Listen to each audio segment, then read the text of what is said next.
오늘 우리에게 주신 하나님의 말씀 함께 보도록 하겠습니다. 에베소서 4장 17절에서부터 24절까지 말씀입니다. 우리 모두 함께 자리에 일어나셔서 에베소서 4장 17절에서부터 24절까지 말씀 저와 여러분들이 한 절씩 돌아가면서 교독하도록 하겠습니다. 제가 먼저 읽습니다.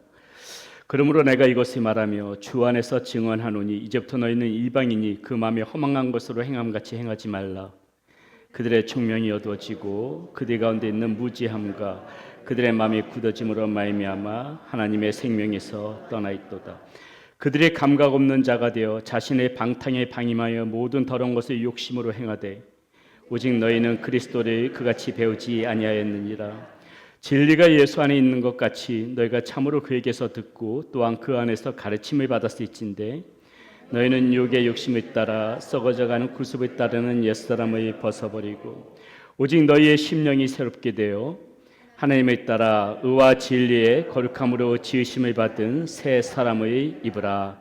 아멘. 예, 우리 자리에 앉으시기 전에 앞뒤어서 말하면서 인사 한번 나누도록 하겠습니다. 잘 오셨습니다. 또 오늘 처음 방문해 주신 분 계신데 박수 한번 환영해 주시면 감사하겠습니다. 네, 잘 오셨습니다. 예, 자리에 앉으시겠고요. 우리 기도하겠습니다. 살아계신 아버지 하나님 감사합니다. 하나님 오늘도 말씀 가운데서 하나님 우리의 모습을 돌아보며 주님께서 우리에게 주시는 말씀이 무엇인지 그 말씀 붙잡기를 원합니다. 말씀을 통하여 우리를 새롭게 하여 주시고 우리를 다듬어 주셔서 하나님 우리가 주님 앞에서 기쁨이 되어지는 삶을 살아갈 수 있도록 하나님께서 우리들을 품어주시고 인도하여 주시옵소서. 하나님 앞에 예물 올려드립니다. 이 예물이 쓰여지는 곳마다 아버지의 이름 주의 영광 드러나게 하여 주시고 우리 사랑하는 성도님들 형편 때문에 어려운 가정 한 가정도 없도록 하나님의 삶의 모든 문제들 하나님께서 풀어주시고 아버지 막힌담이 있다면 허물어 주시옵소서. 우리 주 예수 그리스도의 이름으로 감사하며 기도드렸습니다. 아멘. 도마뱀을 닮은 파충류 중에 카멜레온이라고 있습니다. 우리는 카멜레온에 대해서 많은 것을 알지는 못하지만은 한 가지는 대부분 알고 있지요. 그게 무엇입니까? 바로 이 주변 환경에 따라서 이 동물은 몸의 색깔을 바꾼다는 것입니다. 카멜레온은 천적인 눈을 피하거나 아니면 주변 환경에 자신을 숨기기 위해서 몸의 피부 색깔을 변화시킵니다. 주변의 색에 자신을 맞춤으로써 자신의 존재를 감출 수 있기 때문에 그런 것이죠. 이런 카멜레온의 모습은 때때로 오늘날 우리 그리스도인의 삶을 다시 한번 돌아보게 만듭니다. 아마 우리도 예외는 아닐 것입니다. 마치 영적인 그런 카멜레온처럼 우리가 살아갈 때가 있더라는 것이죠. 물론 사람마다 정도의 차이는 있겠지만은 솔직히 저나 여러분이나 아마 우리 모두에게는 어느 정도 이런 모습 다 있지 않습니까? 없다고 부정할 수는 없겠지요. 세상 속에서 믿음을 드러내기보다 주변 환경에 자신을 자꾸 맞추면서 살아갈 때가 있고요.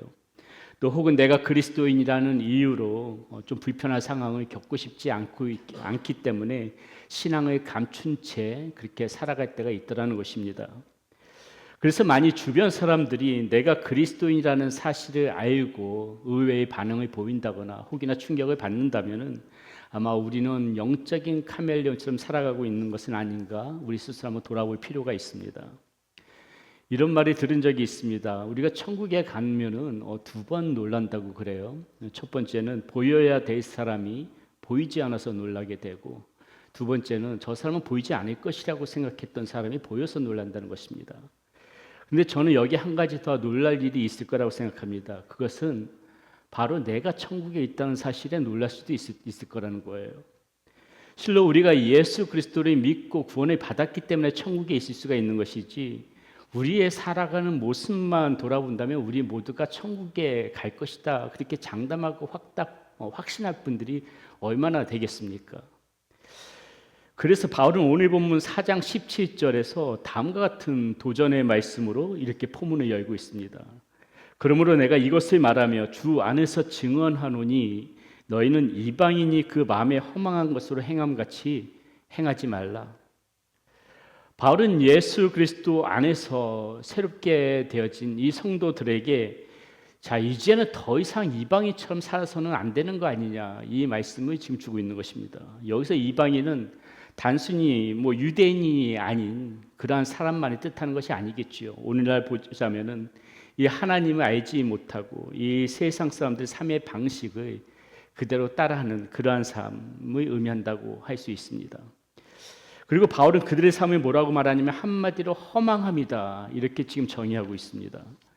여기서 허망함을 뜻하는 헬라어 단어가요, 마타이오테스라는 단어인데 이 뜻이 무엇이냐면은 텅 빈 상태를 말합니다. 텅 빈 상태, 실속이 없는 상태라는 것이죠. 열심히는 살아가는데 돌아보니 결국 남는 것이 없는 삶이 되어지는 그런 삶의 모습이 있다라는 것입니다. 삶의 목적과 의미를 모른 채 앞만 보면서 달려가는 삶을 말하는 것이고, 원하는 것을 이루어도 결코 만족하지 못하고 또 다른 것을 찾아서 그렇게 끝없이 헤매는 삶을 말하는 것이 바로 여기서 말하는 허망함의 의미입니다. 그래서 마지막에는 공허함과 허무함만 남게 되는 것이 여기서 말씀하고 있는 허망함이라는 것이죠. 많은 분들이 임종 앞에서 후회하는 거 아마 여러분들 다 잘 아실 겁니다. 임종 앞에서 가장 많이 후회하는 것이 무엇입니까? 이런 말씀들 하시죠. 내가 더 많이 사랑하지 못하고 살아왔던 거 후회합니다. 내가 주변 사람들에게 더 많이 베풀고 더 잘해주지 못했던 것이 너무나 후회스럽습니다. 이렇게 말씀하시는 분들은 많이 보게 되는데, 어떤 분도 내가 더 많이 가지지 못한 것이 후회됩니다. 이렇게 말씀하시는 분들은 없더라는 것이죠. 자신의 인생길을 돌아볼 때 험한 것이 무엇인지 그때서 깨달았기 때문에 이런 말씀하는 거 아니겠습니까? 또한 여기서 말씀하시는 허망함은 헛된 것들에 대해서 자신의 시간과 마음을 낭비하는 것을 의미합니다.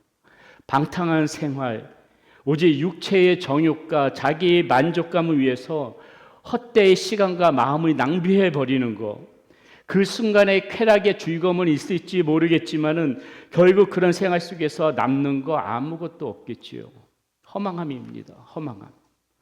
바울은 바로 이러한 삶이 하나님을 알지 못하는 사람들의 특징이다, 이렇게 지금 말씀하고 있는 것이에요. 그런데 안타깝게도 문제는 무엇입니까? 이것이 하나님을 알지 못하는 사람들만의 문제가 아니라는 것입니다. 바로 오늘 저와 여러분들 같은 이 그리스도인들마저도 자꾸 이런 삶의 방식을 우리가 따라가고 살고 있더라는 것이죠. 그래서 바울은 지금 답답한 심정으로 그들과 같이 좀 행하지 말라, 이렇게 지금 말씀하고 있는 것이에요. 오늘 말씀 가운데서. 자, 그렇다면 사람들은 왜 이렇게 이 허망한 삶을 당연하게 여기면서 그렇게 받아들이면서 살아갈 수밖에 없을까요? 바울은 그 이유를 이어지는 18절에서 이렇게 밝히고 있습니다. 말씀 보겠습니다. 그들의 총명이 어두워지고 그들 가운데 있는 무지함과 그들의 마음이 굳어짐으로 말미암아 하나님의 생명에서 떠나 있도다. 아멘. 사람들의 총명이 지금 어두워져 있기 때문이라고 말씀하고 있습니다. 다시 말해 그들이 지금 영적으로 눈먼 장님이기 때문에 이 헛되고 무익한 사상을 자꾸 따라갈 수밖에 없다는 것입니다. 우리가 하나님의 영으로 충만해지면은 이런 허망한 것에 쫓지 않을 텐데 우리의 영이 지금 충만하지 못하다는 것이에요. 충만하지 않다면은, 그것을 알고 있다면은 뭔가 지금 영적으로 채우고자 노력을 해야 되는데 그 노력마저 하지 않는 그런 게으름 때문에 우리가 자꾸 영적으로 눈먼 장님의 모습으로 살아가는 것이고, 필연적으로 그렇게 살아가다 보니까 총명이 어두워지더라는 것입니다. 이유가 있더라는 것이에요.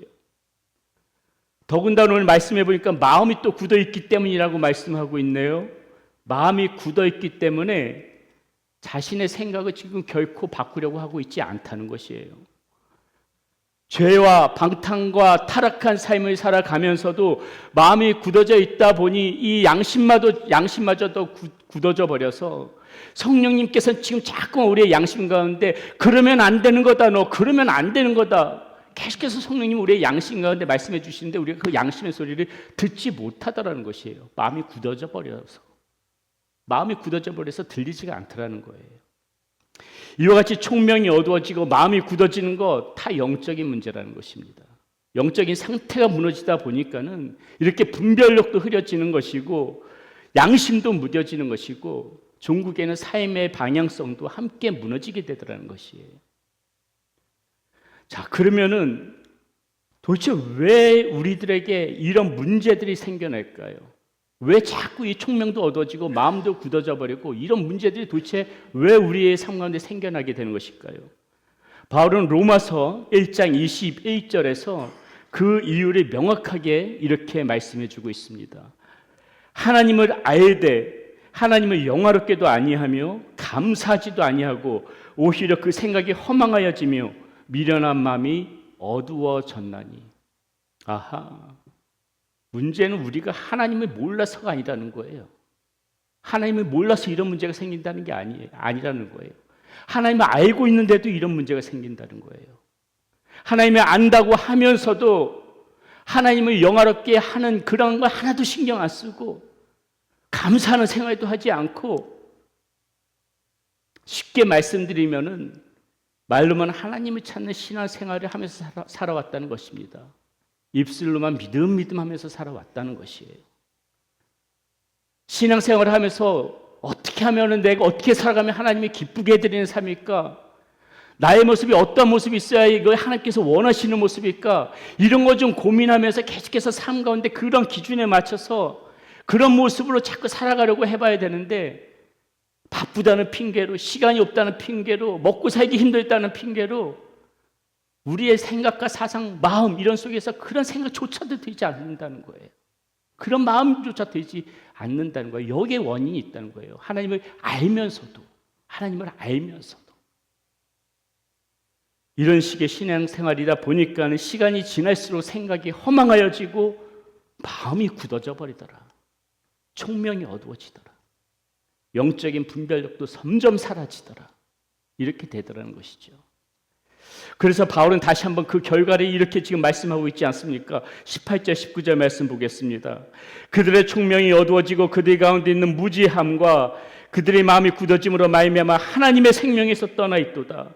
그들이 감각 없는 자가 되어 자신의 방탕에 방임하여 모든 더러운 것을 욕심으로 행하되. 총명이 어두워지고 마음이 굳어진 상태는 하나님의 생명에서 떠나 있는 것이라고 말씀하고 있네요. 하나님의 생명에서 떠나 있다 보니까는 감각조차 없는 자가 되어져서 이제는 결국 자신의 삶을 방탕한 삶으로 내몰아가는 그러한 삶을 살게 되더라고 지금 말씀하고 있네요. 저는 이것이 오늘날 저와 여러분을 비롯한 많은 그리스도인들이 겪는 가장 근원적인 영적 문제라고 생각합니다. 오늘날 우리 그리스도인들에게 가장 큰 문제라는 것이에요. 자, 그러면 해결할 방법이 있어야죠. 어떻게 해야 되는 것인가? 저와 여러분은 어떻게 해야 이런 삶으로 벗어날 수 있을까요? 총명이 어두워지고 마음이 굳어져서 이 세상의 허망함을 따라 그렇게 살아가지 않으려면 도대체 우리는 무엇을 해야 되는 것일까요? 바울은요, 오늘 말씀에서 그 답이 아주 그냥 익숙한 그림으로 설명합니다. 바로 옷을 갈아입으라고 말해요. 옷을 갈아입는 것. 낡은 옷을 벗어버리고 새로운 옷을 입듯이 그리스도인의 삶에도 반드시 벗어야 할 것이 있고, 그리고 새롭게 입어야 할 옷이 있다고 말씀하고 있습니다. 자, 그러면 우리가 반드시 벗어야 할 것은 무엇이며 새롭게 입어야 할 것은 무엇이라고 말씀해 주고 있을까요? 첫 번째, 먼저 벗어야 할 것, 옛사람이라고 말씀하고 있습니다. 옛사람. 자, 22절 말씀 한번 함께 읽어보겠습니다. 너희는 유혹의 욕심을 따라 썩어져가는 구습을 따르는 옛사람을 벗어버리고. 자, 우리가 새로운 것을 입기 위해서는 벗어버리는 것이 먼저 있어야 돼요. 벗어버리는 것. 낡은 것을 벗어버려야만 새롭게 입어도 그 새로운 것이 가치가 있는 것입니다. 한번 생각해 보십시오. 자, 몇 달째 노숙인으로 사셨던 분이 이제 새로운 일자리를 찾아서 새로운 삶을 살아보려고 합니다. 그러면 어떻게 해야 되겠습니까? 몇 달째 그냥 입고 있었던 이 냄새나는 옷 벗어버려야 되겠지요. 목욕하면서 묵은 때도 다 벗겨버려야 되겠지요. 이발도 새로 해야 되겠지요.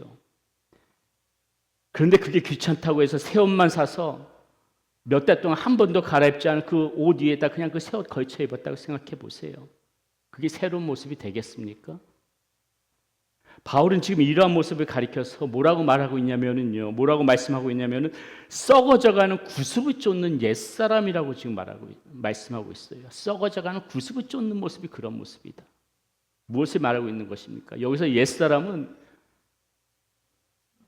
예수 그리스도를 만나기 그 전의 삶, 우리가 죄의 지배 가운데 살아갔던 옛 성품, 옛 생활 방식, 예전에 나한테 예수님을 잘 알지 못했던 이런 정말 강팍한 마음들이 있었는데, 강팍한 모습들이 있었는데, 그런 모습들, 다 냄새나는 옷을 말하고 있는 거죠. 자, 그것을 벗어버려야 하는데, 아니 그런데 여전히 그 성품, 그 모습에서 지금 벗어버리지 못하고 살아가고 있더라는 거예요. 그 옷은 그대로 내두고 그 안에 자꾸 새 옷을 껴입으면서 새로운 모습이 왜 난 이렇게 되어지지 않는 것이지? 그렇게 불평만 하고 있더라는 것입니다. 사도 바울은 로마서 6장 6절에서 우리의 옛사람이 어떻게 되어졌는지를 분명히 이렇게 말씀하고 있습니다. 한번 말씀 볼게요. 우리가 알거니와 우리의 옛사람이 예수와 함께 십자가에 못 박힌 것은 죄의 몸이 죽어 다시는 우리에게 죄에게 종로로 타지 아니하려 함이니, 이렇게 말씀하고 있어요. 우리의 옛사람은 십자가에 이미 더 못 박힌 것이라고 말씀하고 있어요. 그런데 보십시오. 왜 사도 바울은 오늘 본문에서 그 죽어 이미 장사 지낸 바 된 옛사람을 지금 다시 벗어버리라고 하는 것이죠? 이미도 죽었는데 왜 다시 벗어버리라고 하는 거죠? 그 이유가 무엇입니까? 그것은 이미 죽어버린 이 옛사람의 습성이 다시 살아날 수 있기 때문에 그래요. 우리 인간들에겐 다시 살아날 수 있는 그런 여지가 있기 때문에.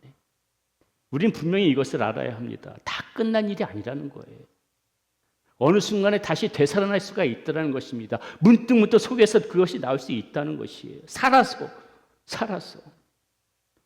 자, 그렇다면 왜 자꾸 이런 일이 벌어질까요? 22절에서는 그것이 가능한 이유를 뭐라고 말씀하고 있냐면 유혹의 욕심 때문이다, 이렇게 말씀하고 있습니다. 우리에게는 유혹의 욕심이 계속해서 있다는 거예요. 사단은 우리가 예수님을 믿었다고 해서 절대로 우리를 가만히 내버려 두지 않습니다. 계속해서 유혹할 거라는 것이에요. 아니, 생각해 보세요. 예수님도 과감하게 유혹했던 사단이 마태복음 4장에 나오지 않습니까? 예수님이 얼마나 유혹합니까? 하나님이신 예수님도 유혹했던 사단이 우리라고 해서 가만히 내버려 두겠습니까? 이것이죠. 우리가 왜 과거의 죄된 생활에 여전히 즐기고 있는 것입니까? 왜 썩어져가고 멸망을 향해 달려가는 이 세상의 문화에 자꾸 포로가 되어져서 나올 줄을 모릅니까? 왜 사람들이 이 분화방이 불에 뛰어들듯이 그런 세상 쾌락에 탐닉합니까? 이유는 단 한 가지, 이 내 욕심에 이끌려, 우리 스스로 이끌려서 거기에 자꾸 매료되기 때문에 그런 거예요. 어떤 분들이 이렇게 말씀하실지 모르겠습니다. 자꾸 환경을 탓할 때가 있어요. 아니, 지금 세상 문화가 다 그런 거 아닙니까? 이런 세상 문화가 이렇다 보니 이럴 수밖에 없지 않습니까? 세상의 환경이 이렇지 않습니까? 아니, 모든 사람들 다 그쯤은 다 그렇게 살아가는 거, 이게 정상 아닙니까? 다 핑계라는 거죠. 솔직히 말씀드려 볼까요? 우리가 한번 솔직해 보자고요. 내가 그렇게 살고 싶어서 그렇게 사는 거예요. 내가 그렇게 살고 싶어서. 내 안에 욕심이 그렇게 살도록 만드는 것입니다. 그러므로 환경의 문제가 아니라 내가 문제인 거죠. 그러므로 지금부터라도 우리가 우리의 모습 속에서 눈여겨봐야 할 것은 무엇인가? 이 유혹의 욕심으로부터 버리지 못하고 여전히 지금 내 안에 남아있는 이런 구습이 무엇인가? 그거 우리 냉철하게 한번 직시해봐야 되는 거예요. 내 안에 남아있는 이 구습이 뭐지? 옛 습성, 옛 습관들, 죄된 것도 이거 지금 남아있는 거, 내가 버리지 못하고 남아있는 거 뭐지? 어떤 분들은 물질에 지나치게 매달리는 삶 버리지 못할 수 있죠. 참 좋은 사람인데 그런 분들 있잖아요. 저분 진짜 흠잡을 데 없이 참 좋은 분인데 희한하게 돈 앞에만 서면 사람의 완 표정이 바뀌고 독해지고 태도가 바뀌어지는 그런 분들 있죠. 그런 모습이 혹시 내 모습 아닌가 한번 생각해 보자는 겁니다. 또는 어떤 분은 자존심이 강하고 자기 생각과 주장이 여전히 강해서 여전히 자기 자신을 내려놓지 못하고 살아가시는 분 계십니다. 뭐 이런 모습은 저나 여러분 누구에게나 다 있죠. 자유로운 분 없을 겁니다. 생각해 보면 이것 역시도 나 자신을 지키고 싶다는, 내 모습을 지키고 싶다는 유혹의 욕심 때문에 죽어야 할 내 자신을 죽이지 못하는 데서 그런 오누나마 언행하니까 생각합니다. 또한 앞서도 말씀드렸지만은 여전히 방탕한 생활에 청산하지 못하고 그대로 살아가는 거룩하지 않은 나의 생활 습관들도 역시나 유혹의 욕심으로부터 오는 썩어져가는 구습일 것입니다. 바울은 이 말씀 속에서 지금 썩어져가는 사람이라고 과거형이 아니라 현재 진행형으로 지금 표현하고 있습니다. 무엇을 의미합니까? 과거에만 썩었던 것이 아니라 예수님을 믿고 거듭난 지금도 여전히 우리는 이렇게 썩어질 수가 있다는 것이에요. 죄는 사람을 그대로 두지 않습니다. 처음보다 조금 더 깊은 죄로 자꾸 우리를 끌고 가려고 해요. 조금 더 무감각한 양심으로 자꾸 끌고 가려고 합니다. 조금 더 하나님께 멀어지는 삶으로 계속해서 진행시켜 나가고 싶어 합니다. 그래서 바울은 죄와 적당히 타협하라고 말씀하지 않습니다. 죄를 조금만 줄여볼 수 있겠니? 이렇게 말씀하고 있지 않아요. 오늘 말씀에 보니까 벗어버려라. 벗어버려라. 이렇게 말씀하고 있어요. 옷을 벗듯이 단호하게 벗어버려야 한다는 것입니다. 저와 여러분은 무엇을 벗어버려야 합니까?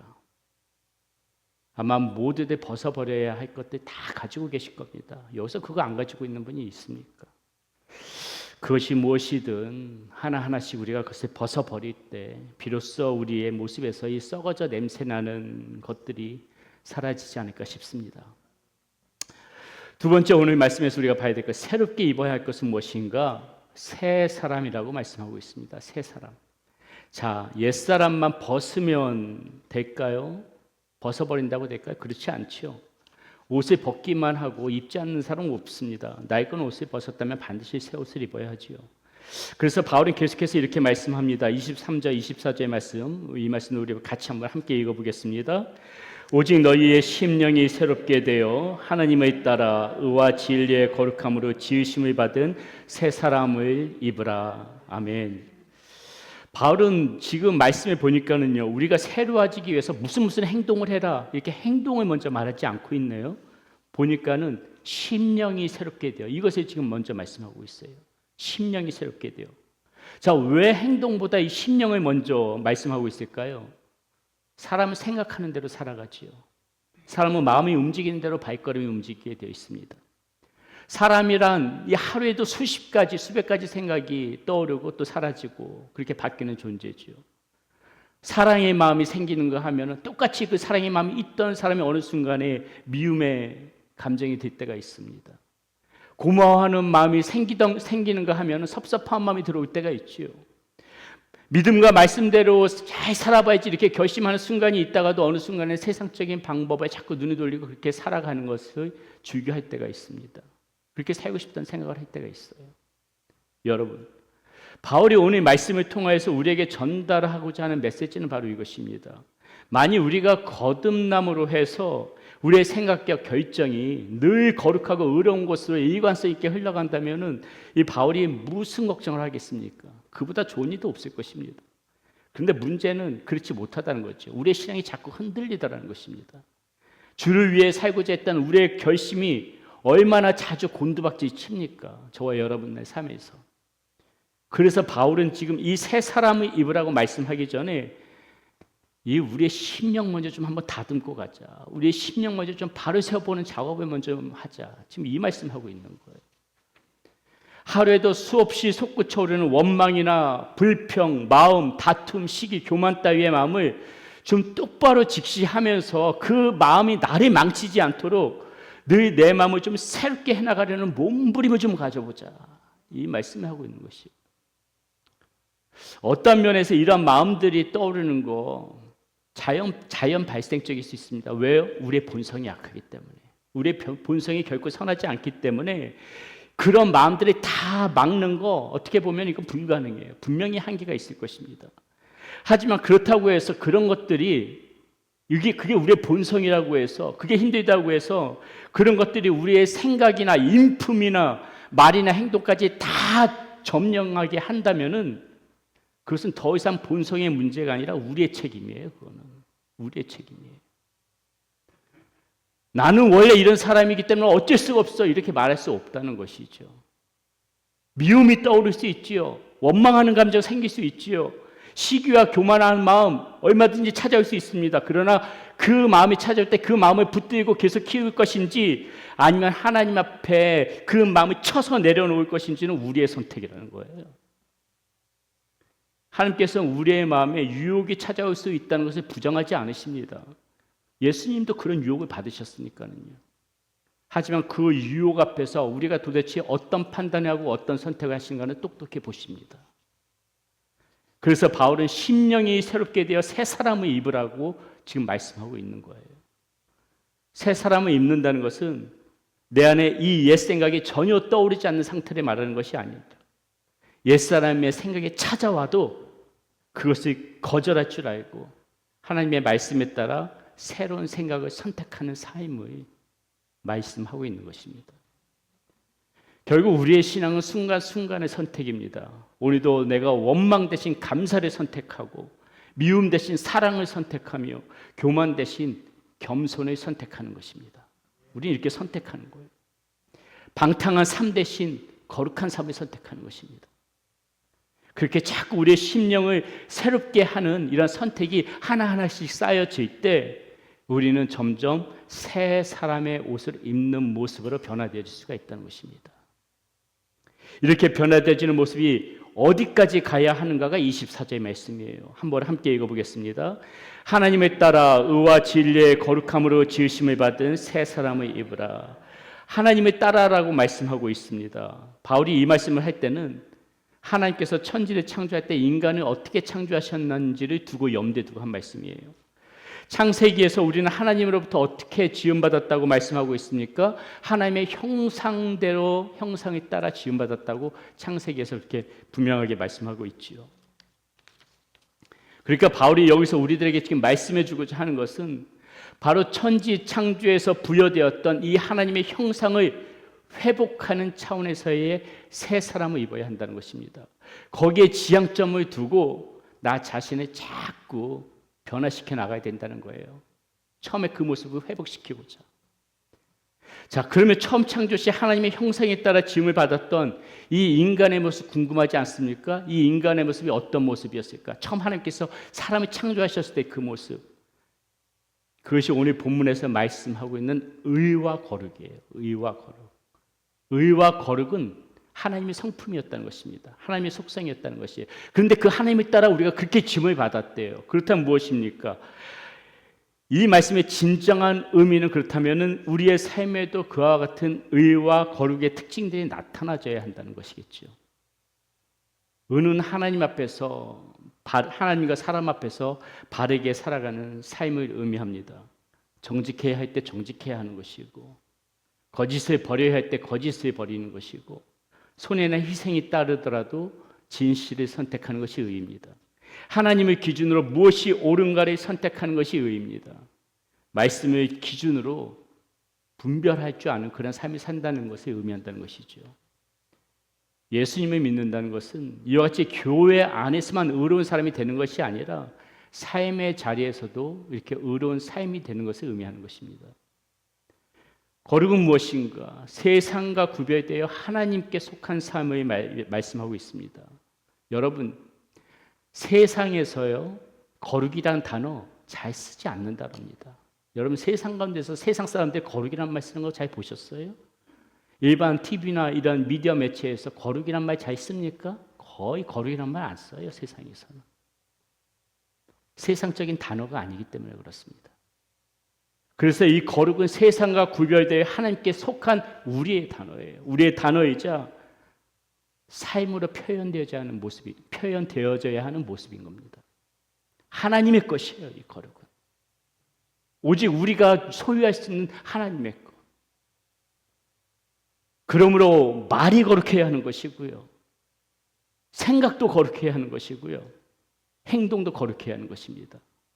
세상 사람들은 무엇이 도덕적인 건가는 생각을 해요. 그러나 이 거룩은 생각하지 못합니다. 우리는 그 거룩을 생각해야 된다는 거예요. 말할 때도 지금 내 입술에서 튀어나오는 말이 거룩한 말인가? 지금 내가 이렇게 살아가는, 내가 생각하고 있는 이 생각이 지금 거룩한 생각인가? 거룩은 하나님의 단어이기 때문에 우리는 거룩을 생각하면서 살아가야 돼요. 직장에서도, 가정에서도, 사람들과의 관계 속에서도 우리는 하나님께 속한 사람이라는 증표로 바로 이 거룩의 모습이, 이 거룩의 특징들이 나타나야 된다는 것입니다. 완벽한 의, 완벽한 거룩, 네, 불가능하죠, 우리가. 하지만 우리는 마지막 순간까지 바로 이 의와 거룩함의 지향점을 두고 마지막 숨을 거두는 시간까지 그것을 향하여 달려가야 되는 거예요. 그것을 향해. 본문에 이러한 세 사람의 지으심을 받은 사람이라고 말씀하고 있습니다. 하나님께서 우리를 원래 그렇게 지으셨는데 그런 모습들을 그동안 우리가 잃어버리고 살아갔다는 것이에요. 타락과 죄로 인하여서 그런 모습들은 다 사라져버리고 온갖 더러움과 방탕함과 추한 모습들만 어느새 의와 거룩이 있던 자리에 그런 것들을 가득 차 버리게 되어졌다는 것입니다. 저와 여러분이 그렇게 되어졌다는 것이. 그런데 바울은 지금 무엇을 말씀합니까? 이제 너희들은 예수 그리스도 안에서 새롭게 거듭난 사람들이 아니냐. 그러니까 이제는 그런 추한 옛사람의 모습은 벗어 던지고 다시 예전에 그 하나님께서 지으셨던 그 모습들이 회복되어져야 되지 않겠냐. 이 세 사람의 입을 은혜를 하나님께서 주시지 않았냐. 그래서 세 사람의 옷을 입으라고 말씀하고 있는 것입니다. 고린도후서 5장 17절은 우리에게 이렇게 말씀해 주고 있습니다. 너무도 여러분들 잘 알고 있는 말씀이지요. 그런즉 누구든지 그리스도 안에 있으면은 어떤 피조물이라? 새로운 피조물이라. 이전 것은 지나갔으니 보라 새 것이 되었도다.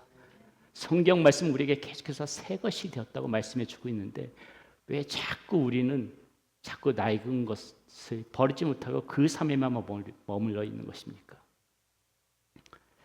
하나님께서 새 옷을 입을 새 사람에 대해 은혜를 주셨는데 우리가 언제까지 헌옷 이 옛사람만 붙잡고 있어야 하겠습니까? 여러분, 벗어야 입을 수 있습니다. 벗어야 입을 수 있습니다.